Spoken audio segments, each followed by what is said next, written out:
Jonas was so sure he had gotten it right. He had put years into this project, and he had chased down all the missteps and corrected them. But here it was, the rubber meeting the road. No matter how he stimulated the test subject, there was something not quite right. There were small inconsistencies that he thought he had ironed out. Genetics was just as much as an art form as it is a science. It was a hard pill to swallow, but the past 5 years' work would probably need to be scrapped and new protocols put in place. It wasn't a complete waste of time, but he hadn't gotten it right. Not 100%. None of the clones were exact copies yet. Some clones were not right early on, and he had terminated them before they can even draw breath. Some flaws took a bit longer to determine, and their termination was later, but as soon as Jonas could do it. It was becoming increasingly difficult to terminate them. The difficulty was not because of the clones' reactions, but the admission that he had failed yet again. Out of nearly 3,000 clones he had created, he was down to the last one. Come here. Comparing the clone to various photographs, he came to the conclusion that this one isn't right either. He drew a hypodermic with enough metaprolol to terminate this clone. No, please. Jonas considered it was a mistake to teach the clones to speak. Come here and hold still. The clone's face turned to him with a final unspoken entreaty. At that precise moment, Jonas caught a glimpse of one of the photographs. It was a photograph of Jonas at the age of 4. He was crying because he was being removed from his parents' care. The clone looked exactly like the child in the photo, but Jonas had already delivered the injection.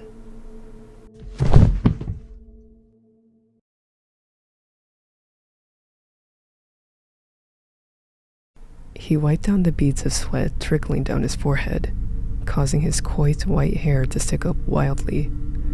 Speaking a code into his smartwatch, he heard a satisfying click as the locks throughout his little home set into place. Looking out the bulletproof window, he was shocked to see the creatures had already broken through the gates and were crawling across the grounds. The wrenches had already been terrifying on the TV, reducing cities to wastelands and plowing through armies thanks to their sheer numbers. But seeing them in person turned his blood to ice. They were skeletal frames draped with sticky, thin skin, mouths agape and dripping blood, covered with sores and infections. Many of them feasted on arms, heads, and other remains of people they had come across. His heart pumped faster as they advanced, so putrid that not even the guard dogs would touch them. When he and the other billionaire CEOs lobbied Congress to pass the Wealth Protection Act, it seemed perfectly logical. The poor and destitute were basically a different species, and it just made sense to round them up into special camps separate from those of a proper status like himself. It wasn't his fault that they couldn't get food or medical supplies, resources that were scarce and needed to go to the upper class first.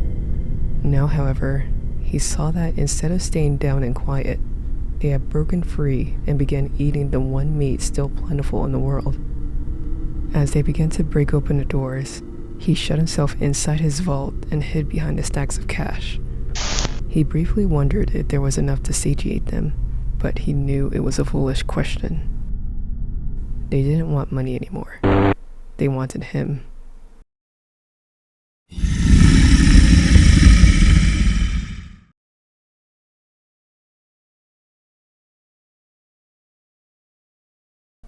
The media called me Dr. Death.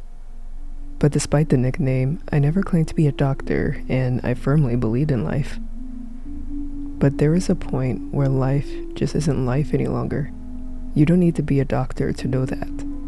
Ask anyone who's seen a loved one battle the last days of cancer, Alzheimer's, or motor neuron disease, and you'll know exactly what I mean. I watched my mother fall apart piece by piece. My siblings and I looked after her the best way we could. She was so deranged at the end that she even asked her teenage children to help her die.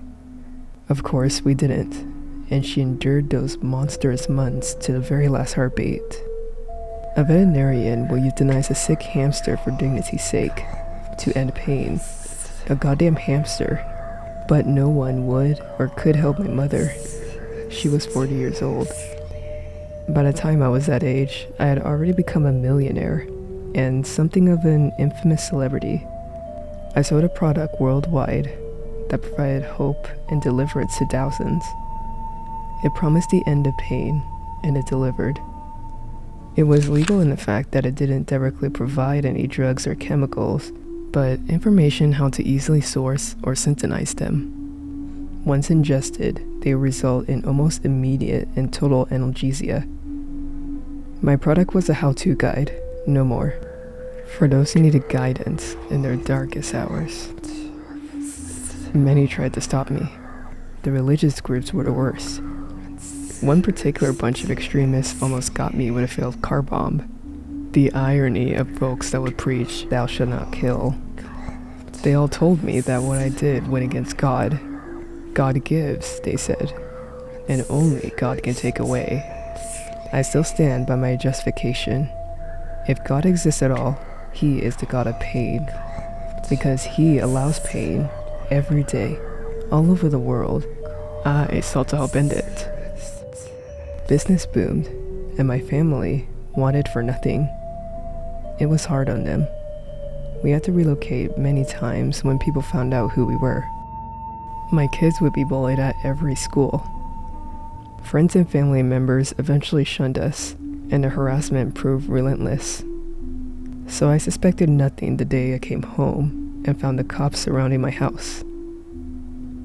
I wondered if protesters have splashed the walls with Borvine blood again, or put bricks through the windows. The police had no words and insisted that I see for myself. My wife and kids sat huddled together on the sofa. I think I knew then. Even as I asked her what was wrong, she didn't answer. I laid a hand on her shoulder, and she slumped forward. I couldn't bear to look at the faces of my kids. The guide I sold contained no idle boast. It delivered on its promise. My wife proved to be my last customer.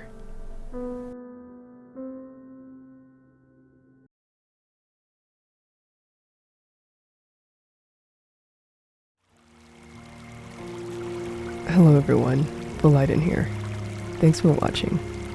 If you liked it, please leave a sweet like or comment down below. I promise I will bite. Special thanks to these authors for allowing me to narrate their stories. You guys are the best. If you want more stories like this, hit the subscribe button and I'll have more coming your way very, very soon.